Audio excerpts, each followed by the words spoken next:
Hooghly चिंसरा municipality के RG मजदूरों का वक्त पर तनख्वाह और बोनस का मुतालबा को लेकर लगातार एहतजाज और मुजाहरा। इन आरजी मजदूरों का मुतालबा उलझता जा रहा है। हफ्ते के रोज इन आरजी मजदूरों की यूनियन ने चिंसरा थाने और एसडीओ से शिकायत करते हुए खत दिया। आज बरसुमार आरजी मजदूरों की टीम म्यूनिसिपल गेट के सामने जमा होकर अपने मुतालबात की आवाज बुलंद करते नजर आए। वहीं कई मामले में म्यूनिसिपल के चेयरमैन पर भी उंगलियां उठाते नजर आए। वहीं बोगस मजदूरों के मामले में चेयरमैन अमित राय पर इल्जाम भी लगाया। इधर इस मामले में चेयरमैन अमित राय ने कहा कि उन्हें काम पर म्यूनिसिपल रखी है, ये कोई सरकारी मुलाजिम नहीं है, इनका तनख्वाह भी हम ही लोग जुगाड़ करते हैं, साथ ही बोनस भी देते हैं। इस पूरे मामले में आरजी मजदूर और हुगली चिंसरा म्यूनिसिपैलिटी के चेयरमैन अमित राय का क्या कहना है, चलिए सुनते हैं। আমি যে একটা ইউনিয়ন চালাই এই পৌরসভায়, আমি সবচেয়ে প্রথমে পৌরসভায় ইউনিয়ন করি। সেই ইউনিয়ন যে চালাই সেখানে কোনো দলমত নির্বিশেষে ছিল। আমাদের কোনো এখন বর্তমানে আমরা সবাই শ্রমিকের জন্য লড়াই করি, আমাদের পেটের জন্য লড়াই। অতএব আমাদের মধ্যে কোনো দ্বন্দ্ব নেই, আমাদের কোনো মধ্যে কোনো বিভেদ নেই। আমরা সবাই শ্রমিকের জন্য একসঙ্গে হয়ে লড়াই করছি আমাদের বোনাস এবং মাইনের দাবিতে, এবং নির্দিষ্ট দিনে আমাদের মাইনেটা দিতে হয়। কি নাম আপনার? রাধেশ্যাম শঙ্কমণি। দেখুন, আমরা হুগলি চুঁচুড়া পৌর কর্মচারী ঐক্য থেকে দীর্ঘ কয়েকদিন ধরেই আমাদের এই আন্দোলন চলছে। আমরা জরুরি পরিষেবা সমস্ত চালু রেখেছি এবং সকালবেলা কাজ সেরে আমরা পৌরসভা গেটের সামনে এসে জমায়েত হচ্ছি। আমরা থানা, চুঁচুড়া থানা এসডিও ম্যাডামের কাছে আমরা লিখিত আবেদন জানিয়েছি এবং আজকেও আমরা সেই মতন এখনো পর্যন্ত আমাদের মাইনে বা বোনাস কোনোটাই ওনারা কবে দেবেন সেই স্থিরতা করতে পারেননি। সেই জন্য আজকেও আমরা চুঁচুড়া পৌরসভা গেটের সামনে আমরা দাঁড়িয়েছি। আমরা ধিক্ষা জানাই পৌর কর্তৃপক্ষকে যে এই রকম একটা উৎসবের সময় প্রায় 2 মাস হতে চললো, এখনও মাইনে দিতে পারলেন না। সারা বছর অক্লান্ত পরিশ্রম করে এখনও বোনাস দিতে পারলেন না। আমরা সেই জন্য পৌর কর্তৃপক্ষকে ধিক্ষা জানাই। আজকে সকালবেলা সমস্ত আপনার কাউন্সিলররা পৌরসভা উপস্থিত হয়েছিল।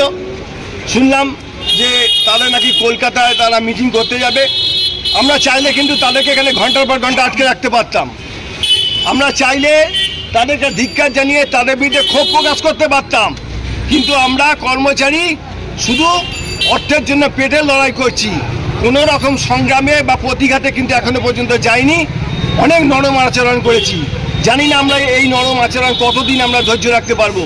আমরা কিন্তু আমাদের আন্দোলন চালিয়ে যাব যতক্ষণ না আমাদের মাইনে এবং বোনাস উনি স্থির করতে পারছেন, ততক্ষণ আমাদের আন্দোলন চলবে। মাননীয় এসডিও ম্যাডামের কাছে লিখিত আবেদন জানিয়েছিলাম আমরা পৌরসভা থেকে মিছিল করে গিয়ে সমস্ত কর্মচারী, এবং আমরা আবেদনের মারফত উনি আমাদের সময় দিয়েছেন। উনি আমাদের দুঃখ দুর্দশা কারণ উনি জানতে চেয়েছিলেন। গতকাল উনি আমাদের সময় দিয়েছিলেন প্রায় বেলা 12টা থেকে 1টা থেকে প্রায় 1 ঘন্টা উনি আমাদের যারা প্রতিনিধি ছিলেন আমাদের কর্মচারী পক্ষ থেকে সমস্ত প্রতিনিধির সমস্ত বিষয়ে উনি কথা শুনেছেন। আমরা আমাদের আবেদন ওনার কাছে ব্যক্ত করতে পেরেছি। উনি আমাদের সাথে খুবই ভালো আচরণ করেছেন। আমরা আশা রাখি ওনার ওপর। সেই আশা রেখেই আজকে শুনতে পারলাম যে উনি নাকি আমাদের ফিনান্স দপ্তরের অর্থাৎ এক্সিকিউটিভ অফিসার, ফিনান্স অফিসার এবং অ্যাকাউন্টেন্টকে উনি ডেকে পাঠিয়েছেন। আমরা অত্যন্ত খুশি যে উনি আমাদের হয়ে আমাদের পাশে আছেন এবং তার তদন্ত উনি শুরু করেছেন যাতে আমাদের একটা কোনো সুরাহা হয়। উনি আমাদের জন্য চেষ্টা করছেন। আমরা আমাদের পক্ষ থেকে ওনাকে আমরা আমাদের সংগ্রামী অভিনন্দন জানাই এবং ওনাকে কৃতজ্ঞতা জানাই। বা কাউন্সিলর পৌরসভা উপস্থিত ছিলেন, বিকেল 5টা পর্যন্ত ছিলেন। এমনকি দেখতে পাবেন যে আমাদের মারিয়ে গেছে সেটা ছিলেন, কিন্তু ওনারা কোনো রকম আমাদের পাশে এখনো পর্যন্ত আসেননি বা আমাদের নিয়ে সংবাদ মাধ্যমের কাছে কোনো রকম মুখ ফেলেননি।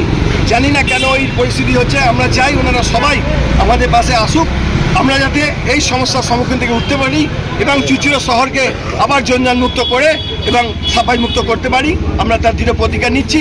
কিন্তু যতক্ষণ না আমাদের এই আন্দোলন উঠছে বা আমাদের পাশে এই বোনাস এবং মাইনে দিচ্ছেন, আমরা কিন্তু এখান থেকে কোনো কারণেই আর আন্দোলন তুলছি না। প্রধান বলছে যারা আন্দোলন করছে তাদের মধ্যে অর্ধেক লোক কাজ করে না, শুধু বাড়িতে বসে মাইনে নেয়। এটা নিয়ে কি বলবেন? দেখো, এর জন্য তো উনি দায়ী, তার জন্য তো দায়ী উনি প্রশাসন তাহলে ঠিক মতো চালাতে পারছে না। আমরা আমাদের কাজ করছি, এই যে যত শ্রমিক আছে সবাই আমরা কাজ করছি এবং কাজ করে আমরা এখানে আসি। তা আজকে যদি কোনো ভুতুড়ে লেবার, আমরা ওকে ভুতুড়ে লেবার বলি, সেই ভুতুড়ে লেবার যে ধরতে পারছে না, সে প্রশাসনের দায়িত্ব। আমরা তো ধরতে যাব না লেবার হয়ে লেবারকে, তো ওনারা কেন ধরতে পারছে না? আমার সামর্থ্য হচ্ছে না, অর্থ দপ্তর এই হ্যান ত্যান। তাহলে উনি যখন শপথ বাক্য নিয়েছিলেন এই পৌরসভার ভেতরে সেদিন কেন উনি বলেননি যেখানে এত লোক আছে আমি এত লোককে নিয়ে পৌরসভা চালাতে পারবো না? উনি কিন্তু চেয়ারের লোভে আজকে এসেছেন, চেয়ারটাকে উনি ভালোবাসেন, চেয়ারের লোভে এসেছেন, পৌর কর্মচারীর স্বার্থে নয়। যদি পৌর কর্মচারীর স্বার্থে হয়, বিগত কয়েক মাস আগে ভুতুড়ে লেবার আমরা ধরিয়ে দিয়েছিলাম ওনাকে, উনি সেই ভুতুড়ে লেবারগুলোকে ধরে পাম্পে ট্রান্সফার করে দিয়েছে এবং তার বাড়ির সামনে ডিউটি দিয়েছেন। আমরা যখন গেলাম যে স্যার এটা কি হলো, আপনি তো বললেন ভুতুড়ে লেবার, আমরা তো ধরে দিলাম। বললেন না, ওই লেবারগুলো কাজ করছিল না, যাতে ওরা কাজে ফিরে আসে তার জন্য আমরা এটা করলাম। তাহলে এতদিন যে ভুতুড়ে লেবার উনি যদি মনে করেন পৌরসভা আছে, তাদের বিলে তো উনি সই করে যাচ্ছেন, তাহলে সেই সইয়ের পেছনে কি কিছু আমদানি আছে আমরা মনে করছি এখন? কেন উনি সেগুলোকে ধরছেন না? আমরা বলছি, আমরা সমস্ত কর্মচারী বলছি, যারা কাজ করে না, যারা বাড়িতে বসে মাইনে নেয়, এখনো বলছি তাদের নাম কেটে দিন, তাদের মাইনে দেবেন না, একটাও মাইনে দেবে না। আমাদের সবার সমর্থন। আপনার নামটা কি? আমার নাম অসীম অধিকারী। এরা সম্পূর্ণ অস্থায়ী কর্মচারী এবং বিগত বোর্ডগুলিতে অনিয়মিতভাবে ব্যাপক সংখ্যা অস্থায়ী কর্মচারী নিয়োগ করা হয়েছে। তার ভেতরে অর্ধেকের কোনো খোঁজ পাওয়া যায় না, ঘরে বসে মায়না নেয়।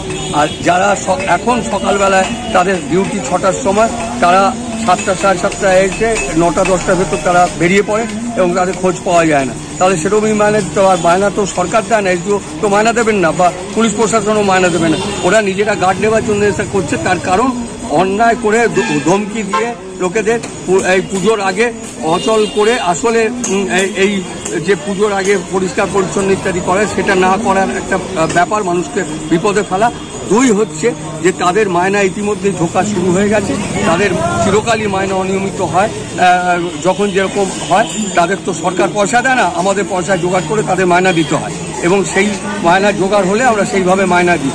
সেই মায়না ঢোকানো শুরু হয়ে গেছে এবং তারা মায়না ঢোকানো সবটাই তারা জানে এবং বোনাসও সরকার দেয় না এদেরকে, বোনাসও আমাদের পয়সা জোগাড় করে দিতে হয়। সরকারি কর্মচারীদের বোনাস এখনো হয়নি, আগামী মাসে তাদের বোনাস হবে। আমরা বলেছি আগামী মাসে আমরা বোনাস দেওয়ার চেষ্টা করব।